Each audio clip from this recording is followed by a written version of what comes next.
또 어디로 갈까요? 어떤 걸 신약개발 봐야 회사 될까요? 한번 볼까요, 우리? 제약바이오. 예, 신약개발 회사. 오.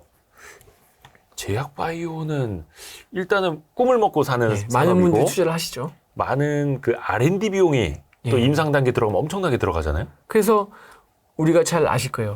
임상 실험이 1상, 2상, 3상이 있죠. 예. 그리고 이런 신약 개발하는 회사들은 임상 1상과 2상은 이게 아직 신약 개발 성공 여부가 불투명하니까 그렇죠. 비용을 처리해요. 예. 근데 이제 임상 3상이 되면은 성공 가능성이 높기 때문에 네. 자산으로 처리해요.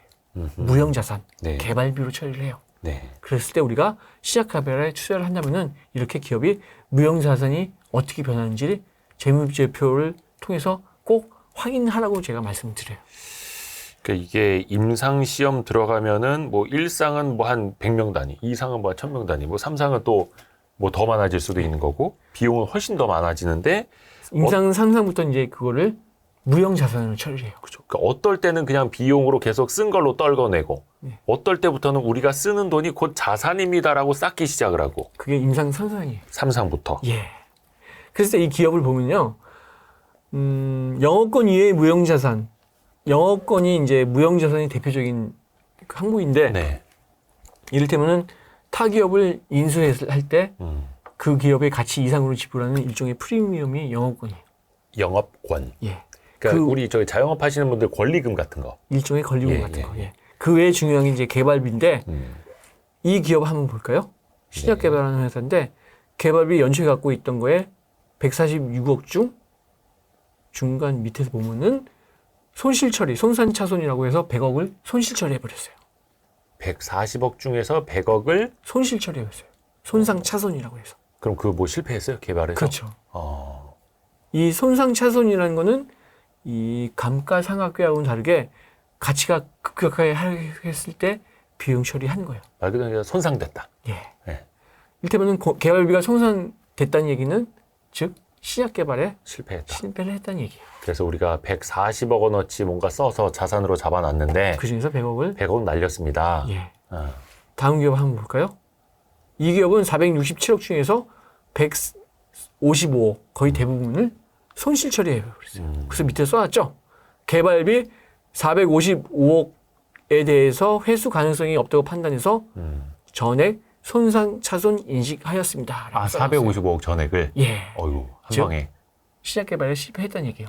저거는 좀 충격이 컸었겠네요. 예. 물론 저거는 이제 이미 뉴스를 통해서 뭐 이제- 임상 실패 뭐 뉴스는 이미 나온 거겠습니다만 발표하는 회사도 있지만 안 안 하는 하는 회사도 회사도 있어요. 있어요. 아, 그런데 이렇게 재무제표에 다 반영했기 때문에 전혀 문제가 없겠죠. 그쵸. 저거 재무제표 반영 안 하면 저게 이제 분식회계가 되는 그렇죠. 거니까 저거는 필히 반영을 해야 되는 거고. 근데 뉴스로 반영을 이제 공식화 안 하더라도 기업 입장에서 전 문제 안 되겠죠.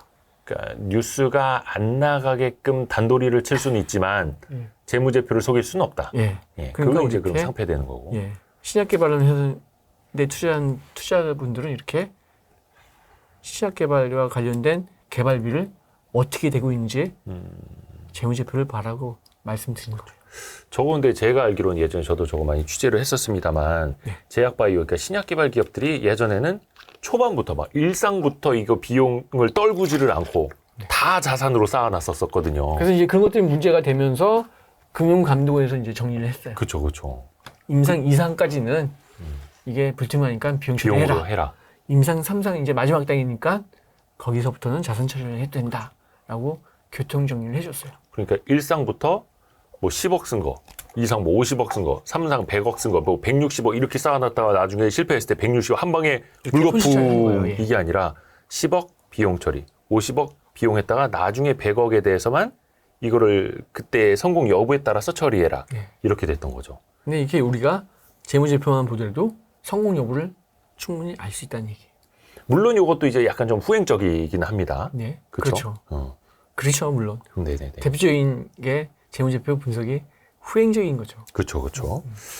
제약바이오 산업은 일종의 개발비를 얼마나 무형 자산으로 쌓아놨느냐. 그리고 그걸 어떻게 손실 처리했는지 예. 그걸 봐야 된다는 거죠. 그렇죠. 그래서 이미 이게 실전 투자자 입장에서는 아 그래 우리가 그 어떤 뭐 Y-123이라는 그 신약에 대해서 실패한 거는 우리가 알고 있는데 그래 더 기다려보자 했는데 정작 그 다음에 몇백억 원의 그 손상 처리 때문에 자본 잠식을 당하거나 그렇죠?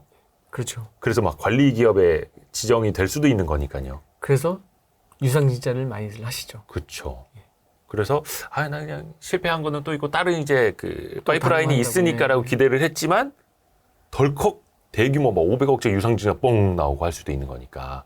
왜냐하면 계속 돈이 필요하니까요. 예. 기업 입장에서. 아하. 그래서 그거를 가늠하기 위해서는 이 무형자산도 봐야 된다. 네. 그래서 이게 업종별 특성인 거고요. 네. 마지막으로 준비한 엔터테인먼트 한번 볼까요? 엔터테인먼트. 예. 이게 엔터테인먼트 산업이 이제 우리나라 뭐 케이팝이다 뭐다 하면서 엄청나게 커졌는데 사실 이게 엔터 산업도 만만치 않습니까? 이게 실적 추정하기가 너무 어려워요. 네. 근데 아쉽게도 제가 뭐 실력이 부족해서 그런지 모르지만 엔터테인먼트 업종의 재무제표를 실적과 연결시키는 게 쉽지가 않더라고요. 그럼요. 이거는 애널리스트들도 제일 많이 틀리는 게 엔터일걸요? 예. 그래서 하여간 제가 준비한 게 하이브랑 SM을 준비했어요. 하이브랑 SM. 예. 네. 왜냐면은 주요 매출 구성이 비슷해요. 두 기업이. 그런데 재무제표에는 적지 않은 차이가 있더라. 네네네. 그래서 그 차이점만 제가 오늘 간단하게 소개해 드리는 걸로 마무리를 할까 합니다. 우리 김대욱 작가님에게 그러면 제가 중요한 재무제표에서 제일 중요한 거. 네. SM을 대표하는 그룹은?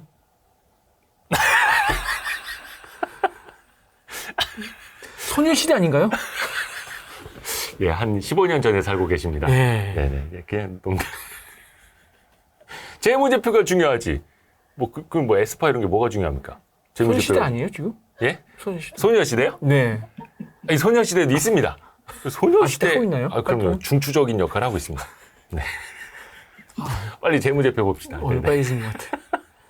그래서 두 기업의 이 매출 구성을 보면 비슷해요. 이런 음반 판매부터 해서 네. 콘서트, 출연료 이렇게 비슷해요. 콘서트, 뭐 출연료 비슷하다. 비중으로 놓고 보면. 예, 매출 구성이 비슷해요. 네네네. 일단 하이브의 유형자산 변액을 볼까요? 네네네. 갖고 있는 유형자산 오른쪽 하단 맨 밑에 보면 988억인데 네. 대부분이 비품 시설장치예요. 이를테면 무제장치 같은 거. 비품이? 예, 비품하고 시설장치. 시설 장치. 제가 봤을 때는 이제 그런 공연하는 데 필요한 아. 각종 무대장치나 뭐 이런 것들이겠죠. 뭐 의상도 음향 들어갈 수 같은 있고. 거, 예, 음향 마이크 뭐. 예. 그리고 미술품도 있어요, 이렇게. 아. 미술품도 있고 대부분이 이제 감가상각비도 여기서 발생을 해요. 근데 특이한 게 뭐냐면은 손상도 역시 2022년도에 많이 발생했어요. 121억. 뭘 이렇게 많이 떨고네요? 그러니까 제가 봤을 때는 물론 확인한 건 아니에요. 근데 네네. 추측상 이제 이를테면 실어 나르다가 한번 좀 크게 손상이 오지 않았을까. 무대 장치도. 예, 이렇게 그쵸, 뭐 그쵸. 이동을 할 거 아니에요. 네네네네. 그 와중에 좀 약간 사고가 있어서 크게 손실 처리하지 않았을까. 왜냐? SM 보면은 네. 손실 처리한 게 거의 없어요. 아. 그래서 뭔가 좀 사고가 있지 않았을까라고 추측을 합니다. 예. 어쨌든 두 기업은 갖고 있는 유형 자산이 대부분 이런 시설 장치 이런 것들이에요. 건물은 거의 없어요. 그 얘기는 본사 건물을 임대로 쓰고 있다는 얘기겠죠. 아마 저 후인가요? 뭐 하이브도 용산에 뭐 사옥 의리의리한 거 짓고 막 하기는 했습니다만. 어쨌든 지금 임대였나? 예. 갖고 있는 건물은 13억 분이 없어요. 저 당시 22년 년도 재무제표 말에. 기준으로는요. 22년도 말에. 어허. 그래서 이 임대를 하고 있다는 것을 우리가 이렇게 사용권 자산 리스 부채라는 계정 과목을 또 알 수가 있어요. 리스. 예, 임대 계약을 맺으면은 그 기간 동안에 사용할 수 있겠죠. 네. 그래서 그 권리가 생겼다 해서 사용권 자산을 처리해요. 그러면 임대 계약을. 어떤 뭐 사옥 같은 경우에는 임대료가 사용권 자산으로 들어가는 거고요. 임대할 수 있는 그 계약 기간이 이제 사용권 자산으로 잡히는 거고, 예. 이를테면은 뭐 월 임대료 1,000만 원 내는 계약을 5년간 했다. 네네네. 그러면 사용권 자산이 6억이 발생을 하고, 마찬가지로 이제 매달 임대를 내야 되잖아요. 그래서 네네네. 리스 부채가 또 역시 6억이 발생을 한 걸로 회계 처리를 하고 있어요. 매년 뭐 1억 2천만 원씩 5년 이렇게 해서요. 그래서 이렇게 우리가 사용권 자산과 리스 부채 통해서 하이브는 보면은 1,830억이나 부동산 관련된 사용권 자산이 있죠. 임대로 건물을 사용하고 있구나 알 수 있다는 거예요. 저 혹시 리스는 뭐 정수기 자동차 저기에 들어가는 겁니까? 그렇죠.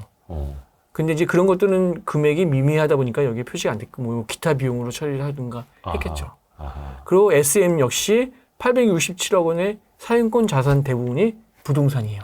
즉 건물을 임대하고 있다라는 걸 우리가 알 수 있는 거예요. 요거는 저도 그 후에 어떻게 변했는지 몰라가지고 22년 기준입니다. 예. 네. 그리고 이제 예. 제가 무형자산 변경 내역을 한번 봤어요. 하이브. 네네네. 총 1.4조를 갖고 있었는데 그 중에서 대부분이 영업권이에요. 영업권. 예, 1.2조.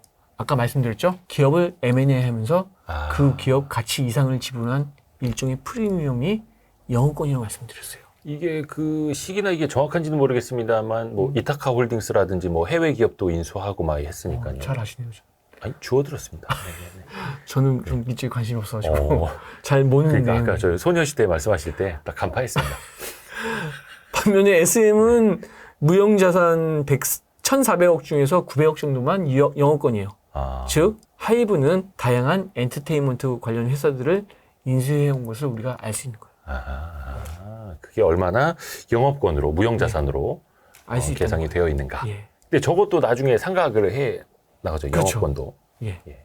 근데 이게 기업마다 기준이 다르기 때문에 얼마큼 발생할지 예측하는 건 참 현실적으로 쉽지는 않아요. 그래서 그 해외 기업을 인수했는데 거기에 산정돼 있는 그 영업권을 몇 년에 걸쳐서 상각하실 겁니까는 꼭 물어봐야죠. 네, 그렇죠. 예. 뭐 1조를 주고 샀는데 뭐 5년 사이에 떨궈낸다 그러면 2천억씩은 매년 네. 상각을 한다라는 거니까요. 재무제표를 많이 아시네요. 저요? 예. 아니 그 방금 이제 부장님 알려주셨잖아요. 네. 그리고 또 다른 이제 좀 특징적인 게 비용 구조를 분석을 해봤어요. 네네네. 두 기업에 역시 재무제표 주석에서 발췌를 해왔어요. 근데 하이브는 재고자산이 많고 네. SM은 재고자산이 별로 없어요.